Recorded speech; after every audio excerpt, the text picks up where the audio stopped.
Oi, eu sou a Isabela. E eu sou a Monique. E este é mais um Horrorizadas.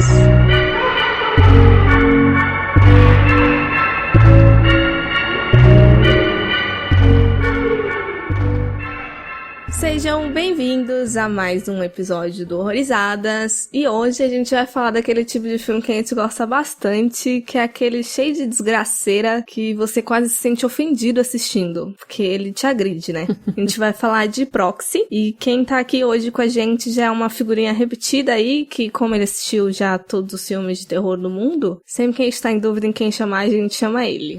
Oi, Gui. Oi, Monique. Oi, Isa. Oi, galera. Olá. Bom dia, boa tarde, boa noite, depende da hora que você tá ouvindo. É Guilherme Pérez ou @Gimp por aí. E vamos ver aí o que esse filme vai trazer pra nós. Vai ser meio traumático. Então, como a Monique falou, né, o filme é o Proxy, de 2013. Ele aí tá classificado como terror, drama e suspense, dirigido pelo Zack Parker, e roteiro também de Zack Parker e Kevin Donner. E a história basicamente é, enquanto a Esther Woodhouse caminhava para casa após sua última consulta obstétrica, ela é brutalmente atacada e desfigurada por um agressor encapuzado. Este acontecimento horrível parece ser uma bênção disfarçada quando Esther encontra consolo em um grupo de apoio. Sua vida de tristeza e solidão se abre para a amizade, a compreensão e até a aceitação. No entanto, a amizade e compreensão podem ser coisas muito perigosas quando aceitas pelas pessoas erradas. Eu acho engraçado em partes, porque esse é daquele tipo de filme que ninguém presta. E eu amo filme assim, uma parte de mim, sabe? Porque todo mundo se fode, ninguém ali merece compaixão nem porra nenhuma, sei lá. Tá todo mundo muito errado. Quando não é errado, é incompetente, que a gente vai ver. E, por enquanto, sem spoilers, vamos para o que achamos sobre Proxy. Eu gostei muito de Proxy, mas ao mesmo tempo, revendo agora, né? Eu vi esse filme, acho que no ano passado, uns 2 anos atrás. Porque eu tava vendo, né, filmes Mumblecore. Pra quem não sabe, fiz uma maratona Mumblecore. Já até expliquei aqui no podcast sobre isso um pouco. E aí, nessa maratona, eu me dei de cara com esse filme, que me pegou de surpresa. Então, assim, eu já vi o filme já esperando, né, todo esse conceito do Mumblecore, que, né, é foco nas atuações, é baixo orçamento, é uma coisa um pouco mais lenta. Então você tem que perdoar diversas coisas. Então, já esperando mais ou menos isso, eu fui surpreendido de várias formas, porque o filme tem vários plot twists, tem várias cenas legais, mas ao mesmo tempo eu tenho a consciência de que eu gostei muito do filme, mas eu tive que realmente perdoar bastante coisa, não só justificando o Mumblecore, mas muita coisa de roteiro. Eu me senti que algumas coisas ali são meio off, meio ou largadas ou conduzidas de um jeito um pouco diferente, e a gente vai destrinchar aqui elas, mas o saldo pra mim foi positivo.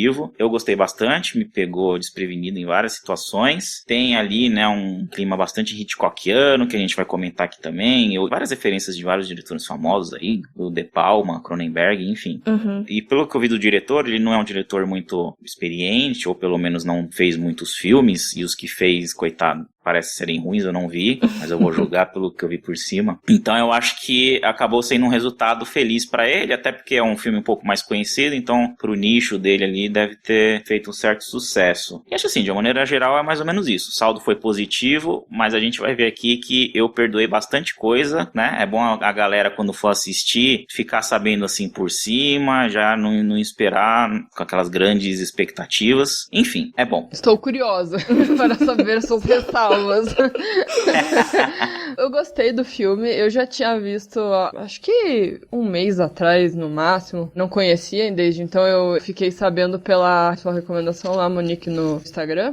Aí eu gostei do que você escreveu lá, achei instigante, daí eu falei, epa, vamos ver qual é. E eu gostei, mas eu acho que ele melhorou pra mim da segunda vez que eu vi, porque eu acho que algumas coisas ficaram um pouquinho mais claras, apesar de eu não entender muito bem desses transtornos, assim, nunca ter ido muito atrás dessas coisas. A primeira vez que eu assisti, eu confesso que algumas atitudes ali, principalmente da Esther, não ficaram muito claras pra mim, sabe? Mas daí, na revisão, deu uma luzinha ali. E também, eu achei esse filme bem imprevisível, não no sentido de que vai ter um plot twist que vai te deixar boquiaberto, nem nada disso, não tem uma revelação, só tem algumas, né? Então, é interessante por por isso. E a maneira que ele é contado também eu gostei, porque por mais que a história seja bem simples, teoricamente, parece quase que uma antologia, não sei. Só que não é, né? Mas eu senti uma vibe muito antologia, porque cada hora foca num personagem e você descobre que não é aquele personagem em si que a história quer dar atenção e sim é outro. Enfim, eu gostei dessa confusão, mas na segunda vez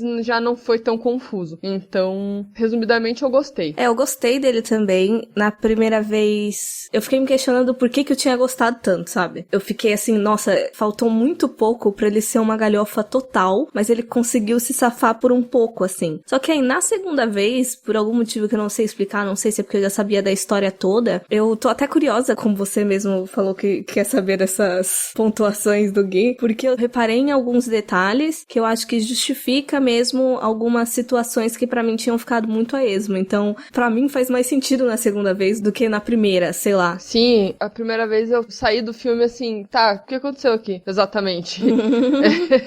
E eu acho que por ele ter vários núcleos, não vários, né, mas assim, cada momento parece que ele dá um foco diferente em cada um ali, e poderia ter ficado muito confuso, muito misturado e, como você falou mesmo, uma galhofa, mas não foi o caso, né, acabou que deu certo. Sim.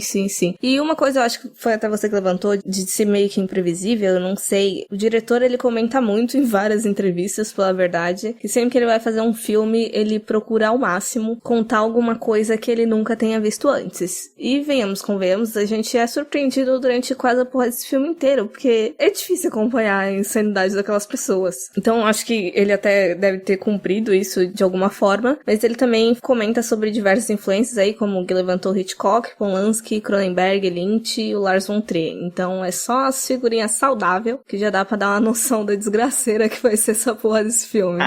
Gui, eu não sei, você tem alguma coisa pra falar? Você falou de De Palma também, eu nunca vi nada de De Palma, mas eu vi bastante gente falando no Letterboxd, não sei se você quer falar sobre isso. Na verdade o De Palma é mais pela tabela do Hitchcock, né, porque o próprio De Palma já usa bastante referência do Hitchcock, principalmente ali no dublê de corpo, que são justamente as cenas em que tem um personagem meio que stalkeando o outro, e aí sobe aquela trilha de suspense, bem semelhante com Psicose. Então é mais ou menos nessas cenas de perseguição, de um suspense ali, que no De Palma até funciona um pouco melhor que nesse filme. Essas cenas dependem muito da trilha nesse filme, e com o De Palma e o próprio Hitchcock já é um pacote completo. Mas só queria acrescentar aí que a Isa falou que é imprevisível não só por uma reviravolta, mas várias, mas além das várias reviravoltas, justamente o filme todo ele é imprevisível justamente pela imprevisibilidade dos próprios personagens, né? Se às vezes você tá esperando que ele faça alguma coisa e ele não faz, você não tá entendendo mais ou menos o que tá acontecendo, e ele vai falar e faz um outro tipo de coisa. Então, tipo, é o que você falou, né? Os personagens são todos, nenhum presta, você só joga as contas no final e fala, realmente aqui ninguém vai ter uma redenção, não, é isso mesmo. E eu acho que até pela construção do filme, porque assim, ele tem 2 horas, né? E eu lembro que quando a gente acha que rolou um ápice ali, que é aquela fatídica cena daquele rolê todo que acontece num banheiro específico, eu lembro que eu fiquei, nossa, o filme já vai estar acabando, mas não, hoje, quando eu reassisti, eu mexi o mouse assim, eu falei assim, se eu só ver o tempo disso daqui, e é literalmente na metade, se não me engano são 55 minutos, eu falei, porra, bicho, olha a intensidade das coisas já no meio, assim, imagina o que vai acontecer no final, você já fica esperando o pior mesmo. Sim, eu acho que eu senti mais ele da primeira vez, eu digo, tempo, do que a segunda. Parece que dessa vez ele passou mais rápido pra mim. Mas a segunda eu confesso que deu uma puxada ali. Foi puxado. Na primeira vez eu achei mais puxado do que na segunda, porque assim, essa segunda metade não me instigou tanto igual a primeira. A primeira metade é bastante instigante e até tem, né, justamente esse ponto, esse clímax que, acho que esse clímax na verdade é o que dá todo o charme principal do filme. E aí depois que acontece isso, fica ali uns 10, 15 minutos ainda, um pouco instigante, e depois eu acho que o ritmo cai um pouco, fica muito não vai pra lugar nenhum. Então eu acho que foi meio que proposital esticarem essa segunda metade justamente para esse ponto ali de clímax ficar bem no meio e ter, né, essa referência hitchcockiana e tudo mais. Eu acho que foi meio que proposital, e assim, eu não gosto de filme longo, principalmente quando é um filme simples e de terror. Eu acho que quando é um filme bem de gênero, eu acho que 90 minutos é o ideal, talvez um pouquinho mais. Então acho que ele acaba se prolongando e eu acho que é proposital. Inclusive é um dos pontos negativos que eu vou falar aqui, principalmente na segunda metade, ele parece meio picotado e algumas cenas me pareceram meio pobres. A impressão que me deu é que o filme foi todo rodado e tudo mais, e parece que, sei lá, nessa minutagem aí ele quis inserir algumas cenas e foram gravadas às pressas depois de tudo. Então, assim, o cenário meio ruim, as interpretações, a câmera muito paradona, muito simples. Então tem algumas cenas meio pobres que não combinam com outras cenas, principalmente do início, que tem uma condução muito melhor, que é a câmera seguindo o personagem, que tem a trilha, que tem principalmente essa cena principal do meio, que eu acho maravilhosa, muita gente não gosta.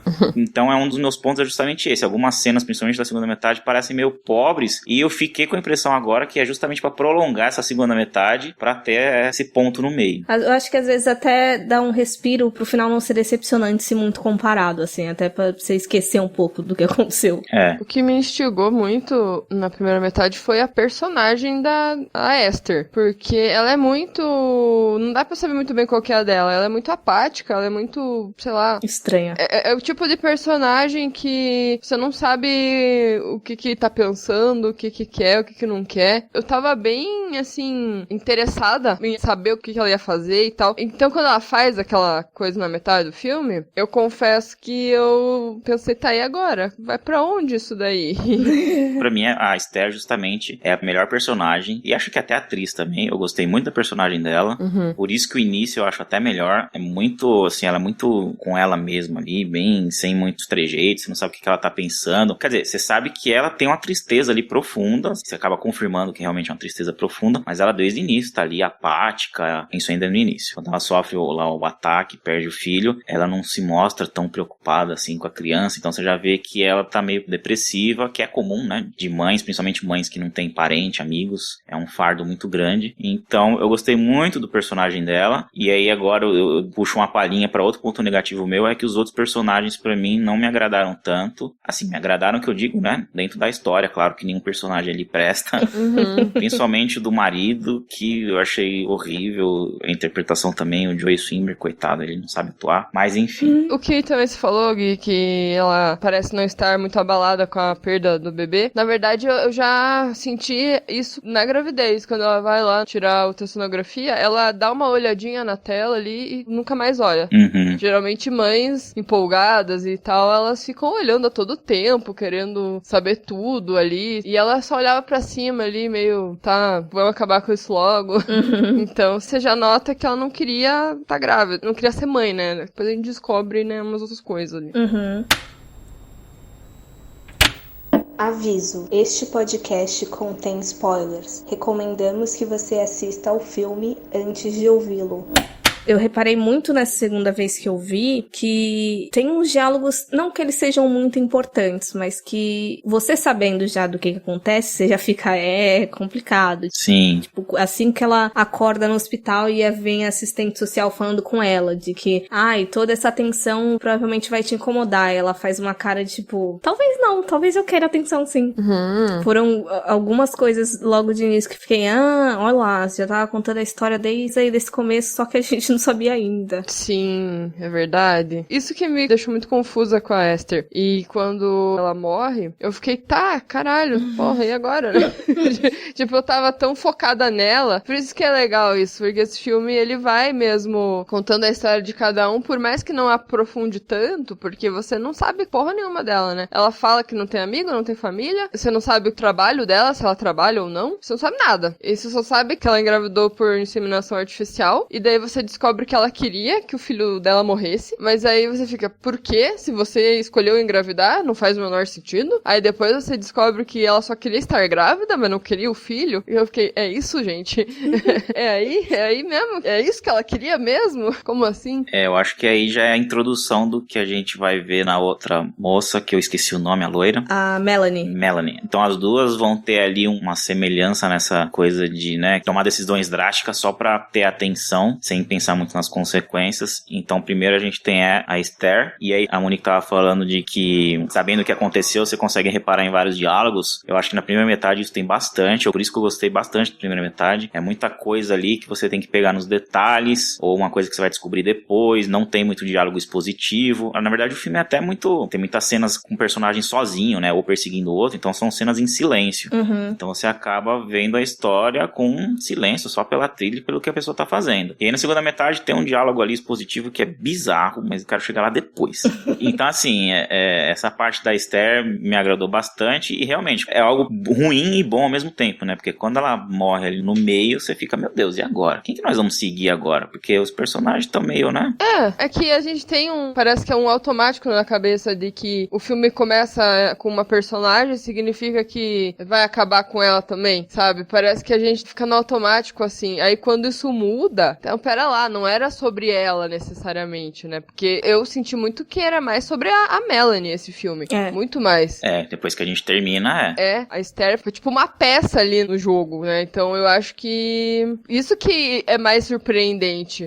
Eu tô ouvindo vocês falando desse monte aí, de que da segunda metade e tal. Eu não posso comparar as personagens, porque realmente a Esther, ela é muito mais... intensa. Intensa, instigante, assim. É que assim, o Gimp falou que as duas são muito parecidas e fazem essas coisas e tal. Só que a Esther fez, né? A outra não sumiu com o filho, né? Ela fingia que o filho tava sumido, né? É uma diferença aí. É que assim, na segunda metade, por mais que eu não tenha achado a Melanie tão intensa, eu fiquei muito curiosa pra saber como que ela ia manejar tudo aquilo. E por talvez saber um pouquinho do potencial de, sei lá, de meter o louco real, porque ela também não era muito normal, digamos assim, né? Porque a gente já tem noção das coisinhas que ela fazia. Então, eu não fiquei tão... Não é desapontada a palavra, mas eu não perdi tanto o clima nessa segunda metade. Também não. E sobre a semelhança delas duas, eu acho interessante que elas envolvem dois espectros bem contrastantes de um pro outro em relação à maternidade e a luto, mas só que não é uma coisa tipo uma relação normal e a outra uma relação absurda. As duas são absurdas. Sim. Tipo, enquanto uma, ela é uma mãe que finge que o filho morreu, a outra não queria ser mãe e matou o filho porque só gostava da gravidez. Todo mundo muito doido. Não tem 8 ou 80. É sempre no 80 ali. Sempre. E esse é um dos pontos negativos também que eu vou citar agora, que tipo, então, o filme deixa bem claro que pessoas com, não sei se as duas tinham essa síndrome, mas vamos supor que o filme seja sobre a síndrome de Munchausen ou que seja qualquer outro tipo de transtorno de atenção. Ele acaba confirmando 2 vezes que pessoas com esse transtorno são esse extremo todo de chegar a cometer crime, a matar criança, desaparecer com criança, né?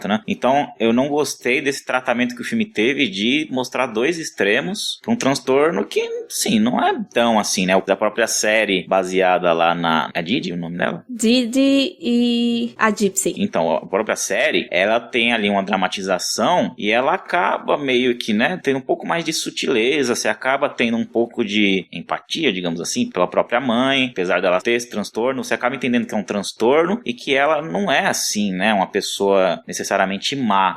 É uma coisa que acontece no psicológico das pessoas, né? E esse filme eu acho que ele já meio que vilaniza pessoas com esse transtorno. Então é uma coisa assim que não me incomoda muito, porque eu não costumo pegar muito no pé quando um filme faz isso, ainda mais quando ele é de terror, ele tem que ser bastante fictício, dar aquela dramatizada e tal, mas assim, eu não gostei muito que ele, sabe, fez isso, parece que por fazer, e aparentemente, pelo que você falou aí, o diretor, o filme é mais ou menos sobre isso, então se ele quis fazer um filme sobre isso, como que ele trata dessa maneira? Eu fiquei sem entender mais ou menos isso. Eu não senti tanto uma vilanização, por mais que depois o jogo vira, quando a Melanie mata a namorada da Esther, mas foi por sorte ali, né? Não sabe se mata, né? Cortou na hora. Mas... não. O martelo não ia ser mais rápido. Nem fudendo. Aquilo eu achei estranho, mostrar aquilo ali. Eu fiquei tipo, cara, sério que vocês querem deixar essa dúvida desse jeito aí? Também achei meio desnecessário. Né? Não, mas voltando assim, eu não achei a Melanie tão vilanizada quanto a Esther. Porque, como eu falei, eu achei a Esther muito mais intensa. E ela, além de tudo, criou uma obsessão com a Melanie. Além do que ela tinha, daquela necessidade de atenção, de engravidar e matar ali o filho com 9 meses de gestação, praticamente, né? Ela fala que tava quase pra nascer. O sangue frio dela ter coragem de fazer isso e somando o sangue frio de afogar uma criança numa banheira companheira, pra mim, subiu muito mais ali o nível de vilã do que a própria Melanie. Mas o que eu não entendi muito bem foi a aproximação da Melanie com a Esther, porque eu não sei se foi por acaso ou se ela tinha ali alguma intenção, porém ela não conhecia a Esther, absolutamente nada dela, então não ficou muito claro por que ela se aproximou da Esther, o que ela queria, necessariamente. Uhum. 2 pontos que vocês estavam discutindo é, primeiro, sobre a questão da vilanização. Nessa síndrome em específico, na de Munchausen lá, a maioria dos casos que eu conheço, casos reais, eles sempre acabam em tragédia, até porque é aquele tipo de situação que meio que só dá pra descobrir quando acontece alguma coisa ruim. Então eu não sei se essa vilanização, nesse caso em específico, ela é, entre aspas, de todo mal, porque eu não sei se tem muita literatura, se tem muito conhecimento disso quando não acontece uma coisa ruim, sabe? Uhum. E sobre a questão da aproximação, eu acho que envolve muito isso da síndrome mesmo, no caso da Melanie para a Esther, porque o que eu tinha da Melanie é que ela era aquela pessoa que gostava de ser até superior, né? Na verdade, a Esther comenta que a Melanie não parece como as outras mulheres, a gente descobre depois por quê, né? Uhum. Mas enfim, ela queria ser aquele quase porto seguro ali de, não, você pode confiar em mim, e ficar espalhando também a história dela, a história, entre aspas, trágica dela. A fanfic? É, a fanfic dela, para as outras pessoas, até porque a Esther era uma novata ali naquele meio, todo mundo já deveria ouvir a história dela. Ah, sim, é. E uma coisa que me clicou, mas isso foi só na segunda vez que eu vi, é que ali quando tem aquele confronto que a Esther acaba beijando a Melanie, eu tive a sensação de que a Esther tava entendendo que na verdade a Melanie não gostava de ser mãe e inventou que o filho tinha morrido. Tanto é que quando ela mata o filho da Melanie de fato, ela pega e fala, eu fiz porque eu sei que você não conseguiria. Sim. Ela não entendeu como se a Melanie estivesse inventando uma fanfic só pra receber atenção. Ela achou que a Melanie não queria ser mãe mesmo. E foi só na segunda vez que me saltou isso. É isso mesmo. O que eu não tinha entendido da primeira vez era as motivações da Esther. No caso, em ter engravidado e só querer a gravidez, né? Não querer o depois. Isso pra mim que não tinha ficado claro. Mas essa parte aí da Esther se comparar com a Melanie, eu tinha sacado. Eu só não tava entendendo muito bem na primeira vez, né? Por conta de não estar entendendo as motivações da Esther, né? Mas eu achei muito estranho. Na verdade, aquele diálogo delas foi muito rápido, da calma, né, pra treta. Porque elas estavam conversando muito de boa. E daí, do nada, assim,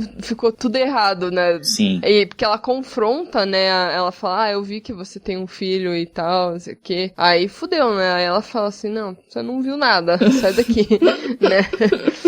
Então, é uma das imprevisibilidades que eu até falei, porque, tipo, eu achava que a loira deveria, né, sei lá, se assumir e falar, porque, né, realmente eu menti pra você, porque, né, se a menina tá querendo beijar ela, porque tava sentindo ali alguma coisa, mas aí ela se fecha toda, fala que vai embora, eu também achei meio fora de tom, mas... Uhum. Um ponto que você levantou, Isa, de não entender dela ter engravidado do banco de esperma, o que eu entendi, na real, foi porque, assim, ela também mantinha relações com homens, o que me deu a entender que ela não era lésbica, ela era bi, ou pan. Uhum. E aí, o que eu cogitei foi que ela tivesse engravidado, de repente, sem querer, só que aí, conforme a gravidez foi prosseguindo, ela recebeu essa intenção, então, tipo, não, eu vou continuar até onde eu posso, enquanto eu consigo receber toda essa atenção, e depois eu dou um jeito. Tanto é que ela pede pra namorada dela, a Anika, matar o bebê, que cena chocante pra cacete de início. Sim, pode ser também, né? Não precisava ter sido um banco de esperma. Mas como essa personagem não dá muito pra você saber o que se é verdade ou não que ela tá falando, por ela não ter muita expressão também. Não tô falando de uma forma negativa, eu também gostei da atuação dela. Uhum. Foi mais porque ela poderia sim ter engravidado numa relação ali casual, ou realmente ela pode já ter feito mais de uma vez, ou tentado fazer isso,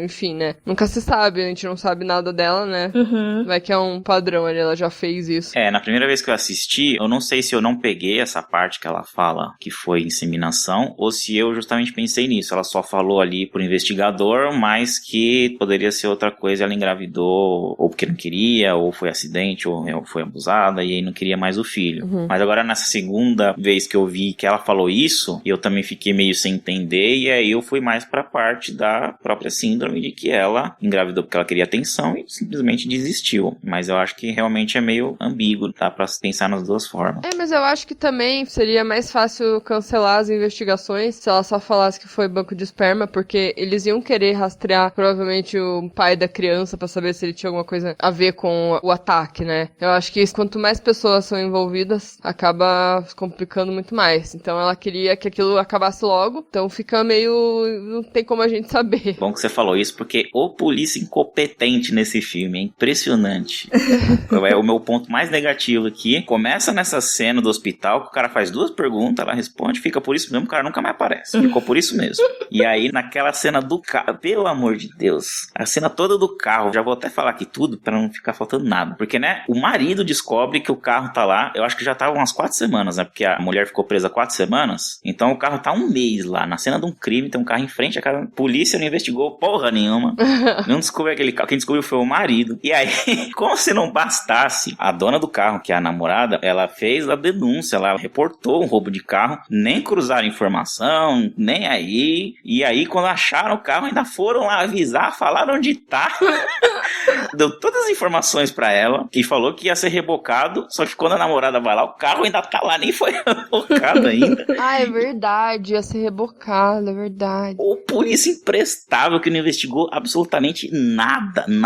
Eu acho que faltou, já que a vítima lá sofreu o ataque, faltou muito trabalhar em como que essa pessoa vai receber os cuidados e como que é, né? Eles até chegam a falar que vai vir um monte de gente aí falar com você e tal, mas realmente não aparece quase ninguém e quando aparece é bem superficial, como você falou, né? Uhum. E, nossa, realmente, se não fosse o marido dela, porque, cara, faz muito sentido. Eu não tinha me ligado da parte do roubo. Então. Se a mulher falou que o carro dela foi roubado e falou que carro que era, e ao mesmo tempo aconteceu um crime gigantesco numa casa, e óbvio que eles iam ver um carro ali, eles iam ligar os carros. É ridículo, sério, isso foi ridículo, realmente.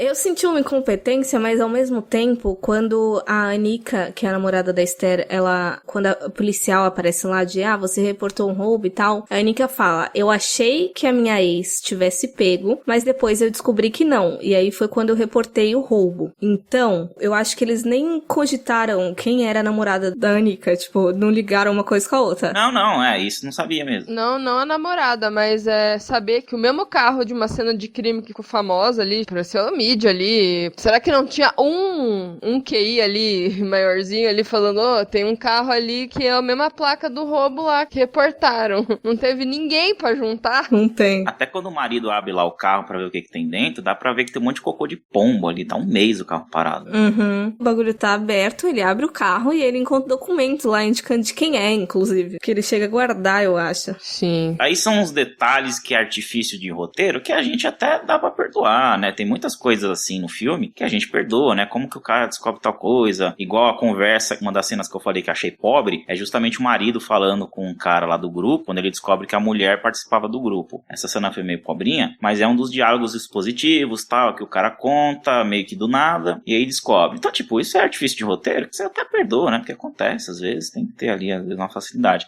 Mas essa do carro foi um negócio muito absurdo pra perdoar. É uma coisa muito sequencial, assim, das informações, e fala do carro e não sei o que. Mas alguma coisa que eu gostei, inclusive esse diálogo do carro da policial com a namorada, é o maior diálogo expositivo que eu citei no início que me incomodou. Mas tem uma coisa nesse diálogo que foi legal, que foi aí, eu não sei se dava pra perceber antes, mas foi aí que eu finalmente descobri quanto tempo passou e o que aconteceu exatamente, porque a gente sabia que a namorada tinha sido presa, o assassinato aconteceu antes dela ser presa e ela tava solta. Eu fiquei pensando, meu Deus, essa mulher tava presa há quanto tempo? E tipo, os pais ainda estão lá em luto, ainda a mulher foi buscar as coisas do filho ainda, então tipo, passou 1 mês ali pros pais, mas pra namorada parece que passou, sei lá, 1 ano, 2 anos, porque ela tava presa. Então aí foi nesse diálogo que a gente descobre que, na verdade, ela só ficou presa 1 mês, aí fez sentido. Então, pelo menos isso foi algo satisfatório nesse diálogo, mas todo o resto ali foi exposição realmente. Eu tinha até esquecido que ela tinha sido presa. E eu não sei por que colocaram que ela foi presa também. Qual é a justificação? Só pra dizer que ela já cometia delitos? Que ela era uma bad girl. Ela era uma bad girl, exatamente. Não, porque você aceitar fazer o que você fez ali no começo já não justifica o suficiente, não, né? Não. Tem que colocar que ela foi presa. Por nada, por motivos aleatórios. Então, também não entendi muito. E presa porque, sei lá, bateu em não sei quem porque achou que roubou o carro. É complicado essas coisas. Então, são essas muitas coisas meio que, sabe, parece que foi escrito no roteiro e meio que ficou por isso mesmo, largou. Não precisava ter sido usado, né? Exato. Outra coisa também que eu não gostei, na segunda metade metade, justamente o que a Isa falou lá no início, que parece uma antologia, mas a primeira metade não parece uma antologia, né? Ela é focada ali na Esther. E aí na segunda metade acaba dividida em 3, né? Acaba na esposa, no marido e na própria namorada. E eu fiquei querendo uma coisa mais consistente ali com a história da namorada, né? Meio que um revenge mesmo, né? Uma história de vingança. Aí ficou meio naquele vai, não vai, e só no final que tem ali o confronto. Não, eu acho que ela foi muito despreparada fazer o que ela queria fazer lá, o que quer que seja que ela foi fazer lá naquela casa, lá, exatamente. Não sei se ela ia matar, torturar, mas ela foi bem inexperiente, bem despreparada. Já que o filme quer mostrar que ela é toda criminosa, eu acho que ela deveria ter sido um pouco mais preparada, né? Mas ela não é uma criminosa, é a criminosa que foi presa, então... A incompetência a gente já sabe que tem. E essa é uma outra agulhada que eu vou dar agora. Gente, eu tô falando das coisas que eu não gostei, mas eu gostei do filme. Mas se você não gostasse também não tem problema. Até quando a gente gosta, a gente fala mal do filme aí. É. Que a galera tá ouvindo e eu tô ouvindo e mexe, eu tô cortando pra falar um negócio negativo, mas eu gostei do filme, tá, gente?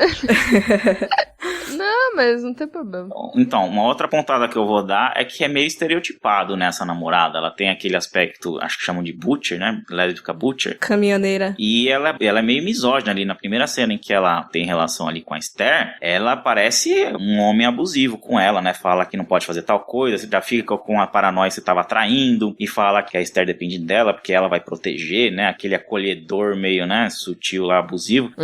Então ela é muito estereotipada, como se fosse um homem abusivo mesmo, e a própria aparência dela de butcher e tal, e ela ser criminosa, e ela ser malvadona, eu achei muito estereotipado, mas assim, né? Ok, filmes têm estereótipos mesmo, é uma das coisas que eu perdoei justamente por artifício de roteiro. É que eu acho que a gente vai cansando de ver essas coisas, esses estereótipos. Tipo, quando eu falo que geralmente filme que tem pessoas com visual gótico, necessariamente elas gostam de morte e assassinatos.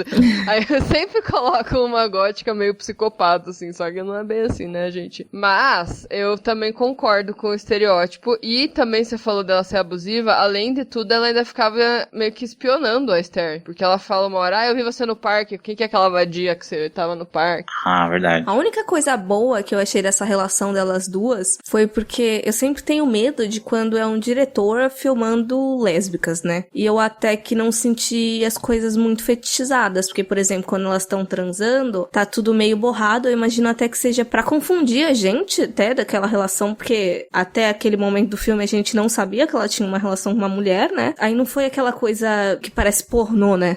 Então foi o único ponto, assim, que eu realmente fiquei, nossa, parabéns pelo mínimo. E eu no começo eu achei, todo mundo acho que achou, né? Que a pessoa de capuz vermelho, que é a pessoa que ataca ela, tá perseguindo ela pra atacar de novo, né? Só que não é bem assim, né? Daí justifica, né? Pelo menos mostrar uma cena pequena ali só pra mostrar que elas não eram rivais, necessariamente, né? Elas eram namoradas, enfim. Tinha uma relação. Exato. Eu gostei quando ela aparece ali atrás da geladeira, eu achei bacana. Sim, foi legal aquilo. Eu fiquei, porra, velho, de novo vai atacar a menina? Chega. Sim. Mas eu acho, eu posso estar enganada, mas se eu não me engano, na primeira vez que eu assisti, eu já tava desconfiando, mas eu achava que ela tinha pago alguém pra fazer aquilo com ela. E de repente essa pessoa brotou pra, sei lá, tipo, cobrar, sabe? De, eu fiz lá o rolê e tal. Ah, tá. Só que aí depois mostra que elas eram namoradas e tal. Aí eu, Pra mim foi muito incógnita total. O ataque, assim, caralho, que coisa aleatória, porque daí não condiz com o que ela tava sentindo, porém podia ser um choque. Então eu não julguei, nossa, ela tá tão whatever, mas eu não julguei porque podia estar em choque. Então eu realmente não tava sacando o que ia acontecer, não. Gostei. Do you think coming here helps? I do.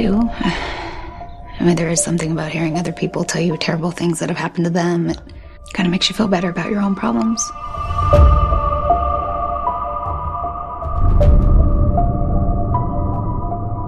Eu quero lembrar agora de uma cena que eu não entendi até agora, que foi um negócio, foi mais ou menos bacana, mas foi completamente largado, que é o marido ali imaginando que a Esther tava viva e que ele tava lá torturando ela. Sim. Foi uma cena meio fora de contexto, você fica meio com a interrogação, aí depois você acaba entendendo, só que tipo, fica por isso mesmo, é largado. Eu gostei. Então, mas é por isso que eu acho que as cenas depois disso, da história dele, foi remendada e feita depois, até pelos planos pop. pobres. Porque eu acho que era meio que nisso e não deveria ter mais envolvimento dele e colocaram depois. Porque ficou por isso mesmo e...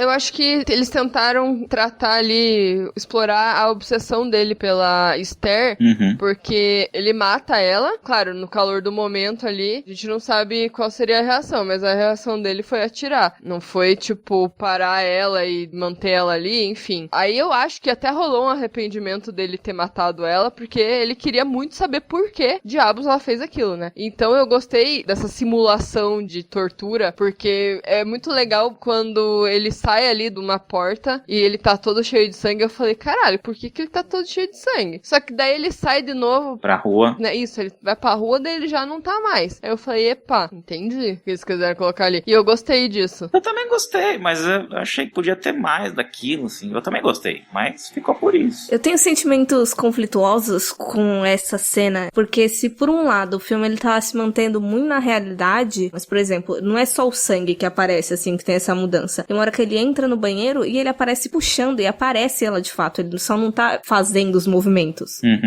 Eu não reparei nela. Eu só ouvi grito. Então, no reflexo do espelho, aparece o corpo dela. Ela parece até que tá nua, né? Eu também não entendi porque que ela tava pelada, porque ela morreu de roupa, mas enfim. Então. E daí, eu fico meio assim, porque foi o único elemento, entre aspas, fantasioso do filme inteiro, porque ele tava se mantendo muito pautado no possível, né? Não necessariamente no real. Tem mais um. Lá no final que fica a dúvida, porque a namorada vê algo na banheira. O que ela viu na banheira? O cara morto, porque a mulher matou o cara. Jura? Ele não se matou? Nossa, não peguei isso. Porque tanto é que tem uma treta ali, na hora que ela tá apontando pra Anika, ela pega e fala, nossa, você tornou tudo isso muito mais fácil. Nossa. E na hora que eles estão discutindo que ele aparece com a arma, e depois ele coloca a arma assim, aí ela dá uma olhada meio esquisita. O que eu entendi foi que ela matou ele. Na minha cabeça ele tinha se matado na banheira, porque ele falou, eu não aguento mais isso, não sei o quê. Não, na cozinha ali, quando ele vira de costas, eu achei que ele ia se matar naquela hora. Só que ele fala, não, eu preciso ir embora. E aí ele larga a arma. Então eu achei que ele tinha ido embora. Tanto é que ela fala pra namorada que foi embora. Cara, eu não me liguei que realmente ela matou e tava na banheira. Nossa senhora. Então, ok. Então ela matou, não foi ele que se matou. Então pode ser também. Ela matou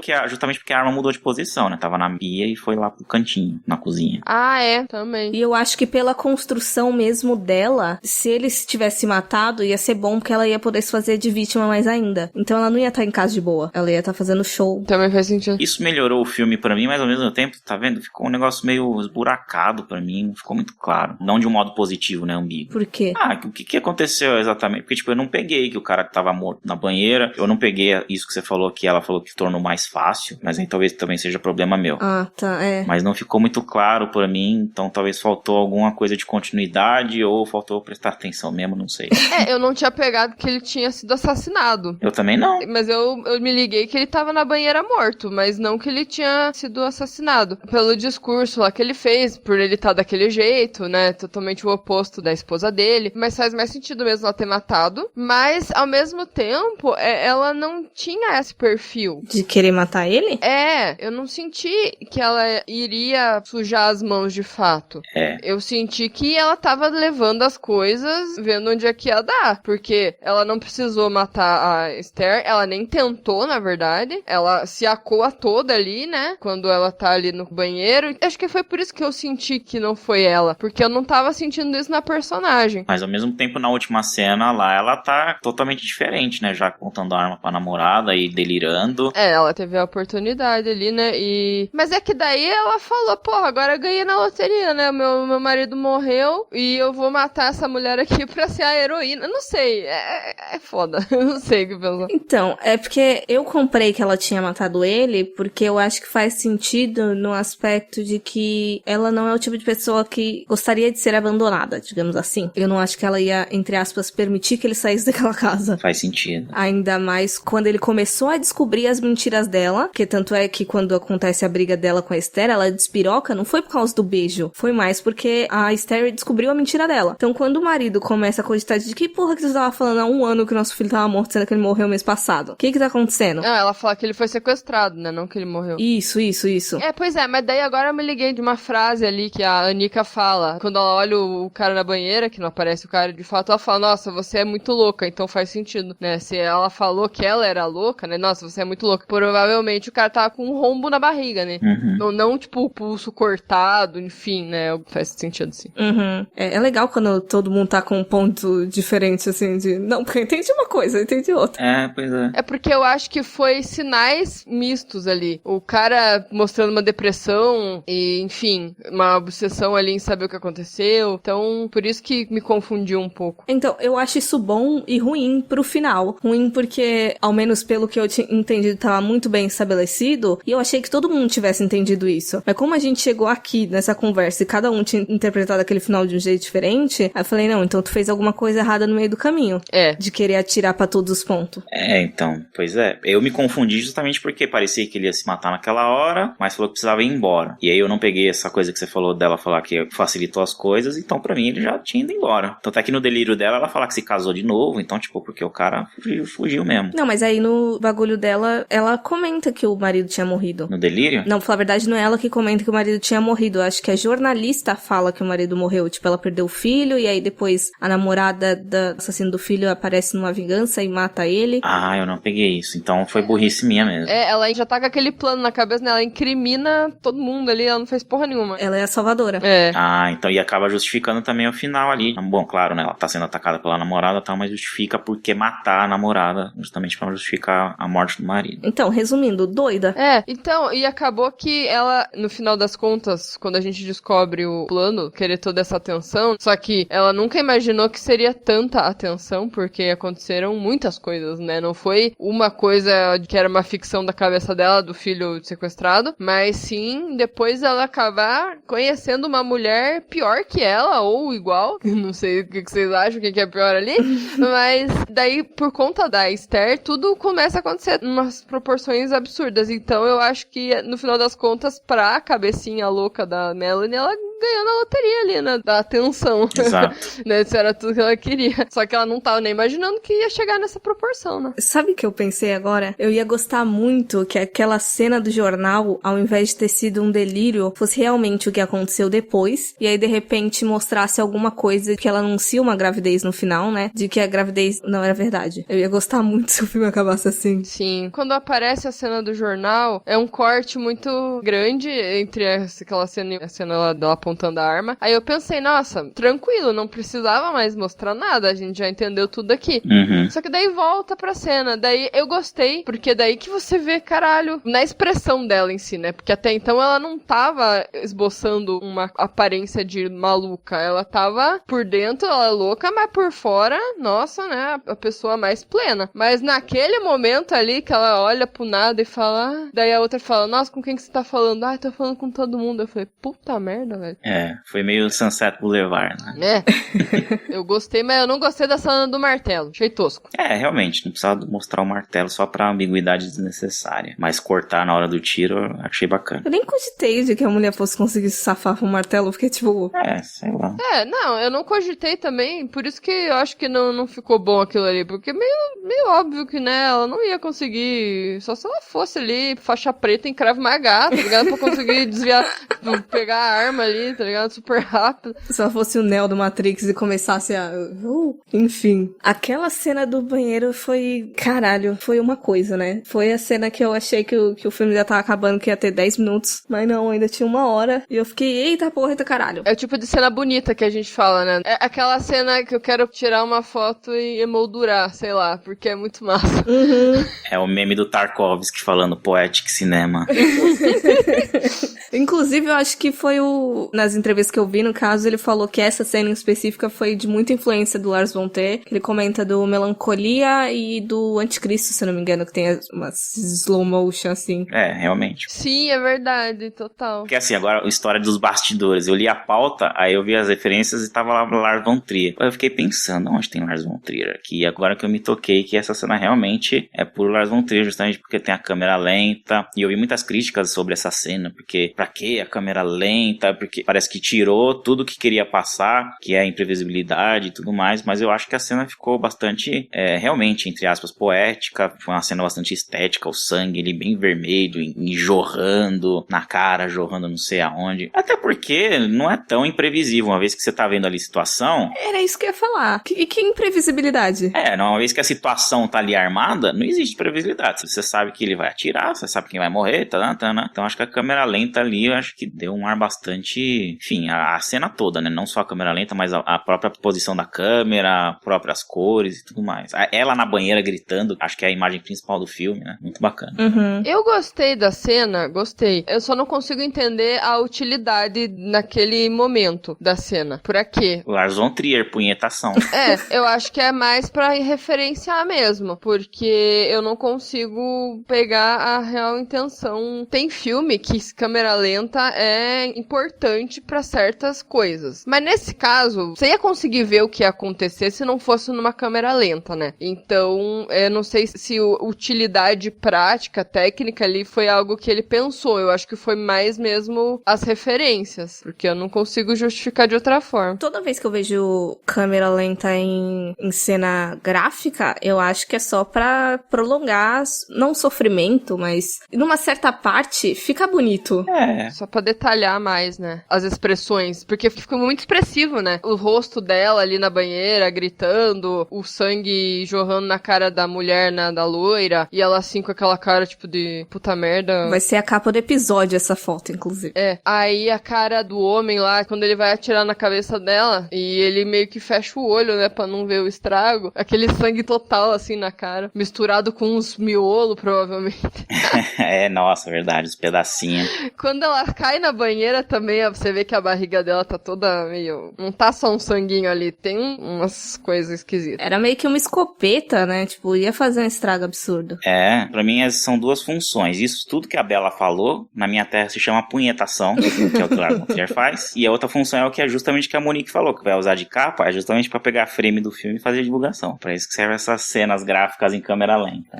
Pra ficar, olha, meu Deus, olha como é chocante isso aqui. Exato. Ficar na capa do Letterboxd lá. E falando ainda em referência, quando vocês falaram de Polanski, vocês quiseram dizer o Bebê de Rosemary? Sim, tem até o sobrenome da menina que é da mulher lá. Ah, não, sim. Mas, assim, em alguma questão visual do filme, ou algum assunto específico, porque a capa do filme é total, né? É verdade. Só que o problema dessa capa é que pode passar uma outra ideia de filme, né? Como assim? O que você pensou? Tem uma capa desse filme, um pôster, que é igualzinho um pôster do Bebê de Rosemary. É muito parecido. Uma referência bem clara, assim, da cara dela deitada em vermelho e o bebê no fundo. Se você pega essa referência, provavelmente você vai relacionar. E agora que eu tô relacionando o nome do filme também, né, de Proxy, putz... Várias coisas que eu não peguei antes. Olá. Por quê? Do Munchausen by Proxy? Não, o próprio Proxy, né? O Proxy é como se fosse tem um nome em português pra isso, eu esqueci. Procuração? Não procuração, a ligação. Vamos dizer, o ente querido, entre aspas, né? A pessoa responsável por você. Que em inglês pode ser o next of kin.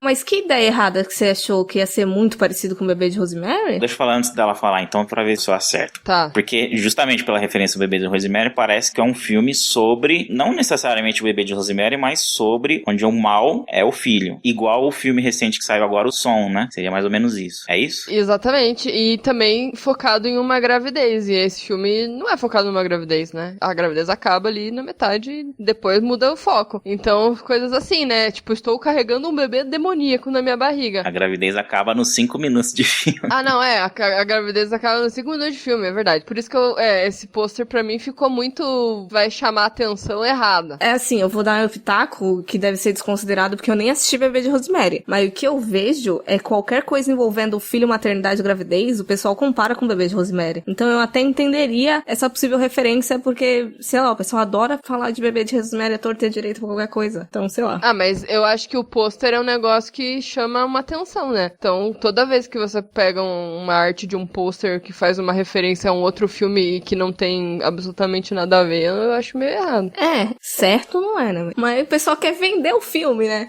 Eu acho que assim, quando, por exemplo, o filme é vendido como, ele é o bebê de Rosemary dessa geração, essas coisas assim, é muito errado, né, realmente. Só que às vezes a pessoa nem vê nada sobre, procura o pôster ali e fala, vou ver esse filme. É subliminar, às vezes inconsciente ela já acha que é sobre aquilo, sem nem lembrar de um bebê de Rosemary. Eu tenho problema com o pôster, geralmente eu comento sobre os pôsteres dos filmes que a gente fala aqui, e a maioria é tudo cagado. Nunca é a ideia que o filme quer passar. Sim. Então, né, esse não é diferente. Tem que acabar a liberdade criativa, os pôster agora tem que ser só um troço fundo preto com título em branco, só isso, só que tem que ser pôster agora. Tem um artista que faz uns pôster bem minimalista, que é tudo no mesmo padrão, não é aquele conhecido não, é um mais desconhecido, que é uns pôster bem bacana, mas eu não vou lembrar agora o nome dele. Então, só pra encerrar aqui o filme, eu acho que a moral do filme é que a Monique tem que ver Bebê de Rosemary urgente. Eu também acho. Filme antigo no geral, mas o próximo eu vou fazer ela ver, porque vai ser um filme antigo, então ela vai ter que ver. Pronto, eu vou atingir minha cota anual, o Bebê de Rosemary vai ficar só pro ano que vem. Ai, senhor. Mas eu vou confessar aqui que eu vi Bebê de Rosemary há muito tempo, quando eu era criança, e eu só fui rever também ano passado. Revi a trilogia não, porque o Repulsion eu tinha visto já antes. Mas tanto o Apartamento quanto o Bebê de Rosemary eu só fui ver ano passado também. O Apartamento eu nunca nem tinha visto. O Inquilino? O Inquilino, perdão, o Inquilino. Did you do this? I did it for you. I would never hurt you. I just came to do the things you couldn't do.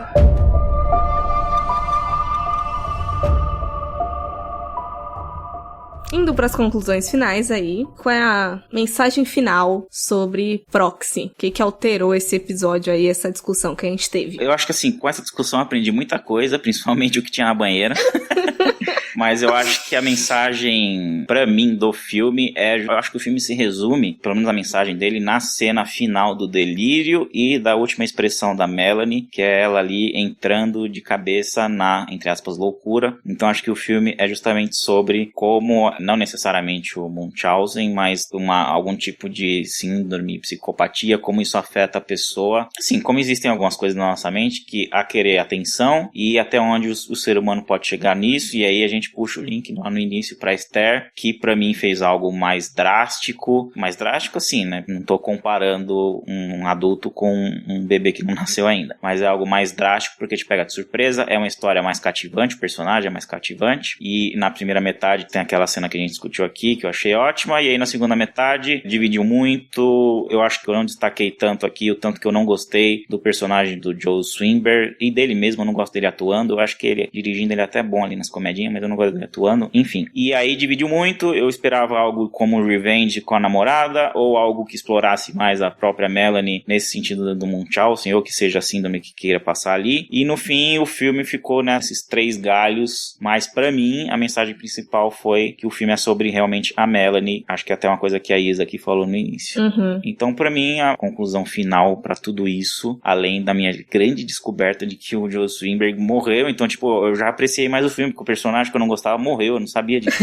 Então pra mim melhorou aí o filme, e também criou a motivação pra própria Melanie, que pra mim também tinha sido um pouco furada, essa coisa de repente, só porque ela foi atacada pela namorada, de repente ela ficou doidona lá e já delirou, então a morte ali do marido pode ser um gancho ali, que apesar de não ter aparecido, podia até ter uma cena ali desenvolvendo, dela ficando um pouco mais delirante, e aí pra cena final, porque eu achei a cena final muito abrupta, né, ela já ali loucona, então pelo menos justificou um pouco. Essas minhas conclusões finais. Assistam, eu gostei do filme, tudo que eu falei negativo aqui não compensa as coisas positivas que eu achei do filme.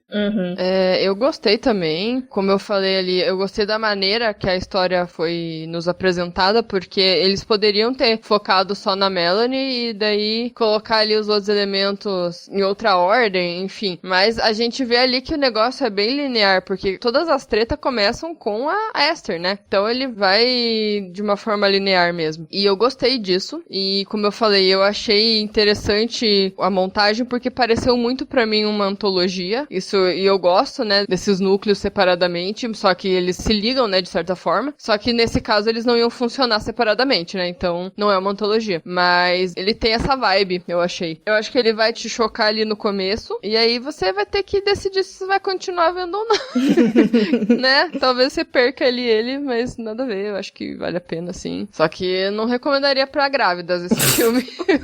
Pra mães também, não. Talvez a grávida já nem vá ouvir o episódio, né? Então... Eu tava vendo algumas análises no YouTube, tem um cara que ele mete o sarrafo no filme justamente porque é um negócio que não é pra grávida e não sei o que lá, é muito gráfico. Ele diz que é o pior filme que ele já viu, porque é desnecessário as cenas de gravidez, de violência com grávida. Ele focou muito nessa coisa de grávida, eu acho que ele tem algum... Fetiche com grávida. Fetiche, ou teve algum trauma, sei lá, mas ele focou muito nisso. Eu fiquei, caramba, né? O cara resumiu o filme nisso e meteu o sarrafo. Inclusive, ele falou até de outros filmes que tinha grávida também. Não sei que Alien vs Predador, acho. Tem sensibilidade com grávida. Parece que ele tem muita sensibilidade com isso e ficou nisso. Então, realmente, não deve ser recomendado para grávida ou para quem tem feitiço por grávida. É que a gente até falou que tem pessoas que têm pontos fracos pra filme de terror, né? Por mais que assista meio que de tudo. Mas a cena inicial realmente não é fácil de assistir. É pesada, mas vê aí, cara. Eu acho que se tu passa daquela cena inicial, dá pra ir até o fim. Ué. Exato. Ele falou também do Inside Remake, né? Aquele francês, só que o remake, que é um dos piores. Então já dá pra saber mais ou menos o nível. Uma coisa que eu pensei agora, bem agora no final mesmo, é que eu acho até interessante que esse filme seja assistido agora, porque assim, ele é de 2013, e eu acho que a gente, de maneira mais massiva, a galera não sabia que era síndrome de Munchausen. Uhum. E daí, como nos 3 últimos anos, o mercado, assim, focou bastante na história da Gigi e da Gypsy, porque primeiro saiu o Mommy, Dad and Dearest, que foi o documentário, aí saiu The Act no ano seguinte, que o Guetta levantou, e depois saiu Run, agora, que por mais que teoricamente não tenha nada a ver com a história, é muito parecido, né? É um formato pipoca, eu digo. Isso, é a farofa do caso real. E daí, eu acho até interessante que ele seja visto agora do que na época, porque eu acho que já vai dar, não que um entendimento maior, apesar da síndrome nem ser citada de fato durante um filme, mas eu acho que ele justifica mais as atitudes pra quem não conhecia antes. Não sei se eu me fiz entender. Sim, com certeza. E vai pegar o hype aí também, né? Porque ainda tá meio hypado esse assunto. Tá, é porque entrou na Netflix agora, então... Sim, o Run, né? E a própria questão também de maternidade, de aborto, que as pessoas não entendiam, né? Como a maternidade é um fardo pra mãe, não aquela coisa maravilhosa que a gente aprende desde criança, né? Que a mulher nasce pra ser mãe, que é uma grande conquista e tudo mais. Eu acho que isso já... romantizam. Já tá mais desestigmatizado. Não sei se eu falei certo, mas todo mundo entendeu o que eu quis dizer. Então, essa coisa da mãe ser o fardo, você acaba pegando o filme ali de um jeito mais... Eu até fiquei pensando em Baby Blues, que no caso é aquele período em que a mulher, logo depois da gravidez, ela pode ter uma... Como é que eu posso dizer? Por causa das questões hormonais mesmo, e até pela pressão em casa, até essa perda de atenção, eu acho que dá pra colocar nesse mesmo aspecto, que aí começam todas as cobranças de bebê, de você tá fazendo isso, porque não é assim que faz e tudo mais. Então, rola um período ali bem conturbado, logo nos primeiros dias, após a gravidez de fato. Então eu fiquei pensando nisso, por mais que ela não quisesse a criança, deve ter dado um desnível hormonal muito grande ali, e ela já não era uma pessoa muito certa das ideias. É depressão pós-parto, né? Não sabia que tinha esse nome aí, não. Não é diferente, a depressão pós-parto, no caso, ela perdura muito mais. Agora, o Baby Blues vai embora, rápido até, mas é justamente porque durante a gravidez tem todo aquele processo hormonal que tá rolando, e aí depois do parto, no caso, aí tem aquele desnível muito drástico. Tá. Mais momentâneo. E aí isso pode acabar afetando o teu humor, obviamente, né? Informações aleatórias que eu tenho, apesar de nunca ter engravidado e nem querer engravidar. Aqui é informação também. Que é cultura. Isso foi um ponto que eu fiquei pensando até, mas aí ela já tinha muito mais problemas do que só o Baby Blues. E eu gosto do filme, eu senti que eu gostei mais até nessa segunda revisão, por causa dos detalhezinhos. Recomendo, assistam, se vocês passarem uns 5 minutos e se vocês não estiverem grávidas e nem forem mães, aí dá pra ver o filme. Não, mas daí já tira muita gente, né? Muita gente é mãe. Muita gente não. Aí já limita demais. E metade do nosso público é feminino, existe uma grande probabilidade de ter muita mãe. Então, não sei. É que assim, se a pessoa já ouviu até aqui, ela vai saber o que vai acontecer. Então, escolhe aí. Vai por sua conta e risco. Já sabe de tudo. Também o filme não vai surpreender porcaria nenhuma, não vai surpreender nada, já sabe tudo que aconteceu, então... E surpreende. A gente vendo a segunda vez, ao menos eu ainda fiquei impactada com a maioria das coisas. Eu fiquei porque eu não lembrava de quase nada, mas... Eu fui lembrando aos poucos. Eu lembro, óbvio, né? É a cena do começo, é impossível de esquecer. Se você pode esquecer, você pode deletar o filme inteiro, mas o começo você não vai deletar. Até a cena do banheiro eu tinha deletado, e daí quando tava chegando na parte eu lembrei de novo. E só lembrando, caso vocês queiram assistir o filme, ele não tá disponível em nenhum streaming que eu tenha conhecimento, mas é só entrar no nosso grupo do WhatsApp, desde que não seja pra fazer spam, que a gente passa as coordenadas certinhas do filme. Já tô ameaçando aqui, eu não tô pra fazer spam, eu vou caçar você. E deixar aqui o espaço pro Gui fazer jabás, porque toda vez que o Gui vem aqui, ele tem um jabá novo pra fazer, então vai na fé. É verdade, agora eu tenho 2 jabás. Primeiro, deixa eu agradecer as meninas pelo convite, mais uma vez, sempre um prazer estar aqui. Eu estaria aqui todo dia, se fosse possível, mas eu não estaria porque agora eu faço parte de 2 podcasts, que é o Talking Horror e o Horror Noir. Você pode procurar os 2 no Instagram, lá no Instagram tem um Linktree, né, que diz, que aí você consegue acessar os episódios, tem vários episódios. O Horror Noir começou agora, só tem um episódio, eu acho que quando esse episódio for pro ar já deve estar o segundo, sobre o Homem Invisível. E no Talking Horror a gente tem episódio toda semana, o último foi de VHS, teve um com a convidada Final Girl sobre o Zé do Caixão, enfim, tem várias coisas, tem entrevistas também, tem entrevistas com os atores do Terrifier 2, os 2 protagonistas, tanto o Art the Clown quanto a protagonista nova. Enfim, me sigam por aí, @GIMP, no Instagram ou no Letterboxd. No Letterboxd eu tenho várias listas de terror feminino, de found footage, de tananã, tem 200 filmes em cada lista, slasher também. E se precisarem também de algum conselho para roteiro, na edição de vídeo, também me contatem, estou aí para precisar, cara. Se você tem dinheiro e quiser me dar, eu faço o que você quiser. Olha, limites. Não, limites. Ou se você não quiser nada e só gostar da minha voz, também podemos conversar, sem compromisso. Tudo sem compromisso, pelo amor de Deus. Até porque Guilherme só se envolve com casada, então, tipo, você já tem. É verdade. Se você for casada, não pode ter compromisso, porque eu já tenho um compromisso. Meu Deus. Então, muito obrigado e até a próxima, quem sabe, daqui mês que vem. Terá, com certeza. E obrigada de novo pela participação, Gimp. Sempre bom trocar umas ideias com você sobre o filme. E, gente, siga a gente também nas redes sociais, né? A gente tá no Instagram e no Facebook como Horrorizadas Podcast e no Twitter como Horrorizadas PC. E também confere lá os textos no horrorizadas.com/blog. Bastante dicas e listas, enfim, só coisa bacana aí dos redatores maravilhosos que temos. Que a gente é muito chique agora. E também estamos todas as quintas-feiras, às 19 horas, na Bom Som Web Rádio. E muito obrigada, Gui. Muito obrigada a quem ficou ouvindo até agora no meio de um monte de confusão nossa. E até a próxima. Tchau, tchau. Tchau, galera. Tchau.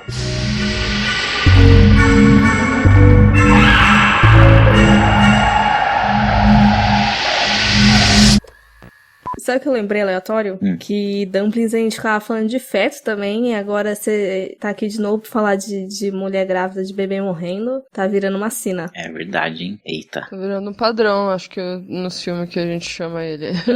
Toda vez agora que eu ver um filme com um bebê morrendo, eu vou chamar alguém. Ótimo. Mas o que eu ia falar agora? Esqueci. Do Proxy? É o nome? Não, era do pôster ainda, mas já esqueci. Não, já esqueci. Deixa. Não. Corta tudo isso, vai, deixa eu recomeçar, tá? Editor, corta.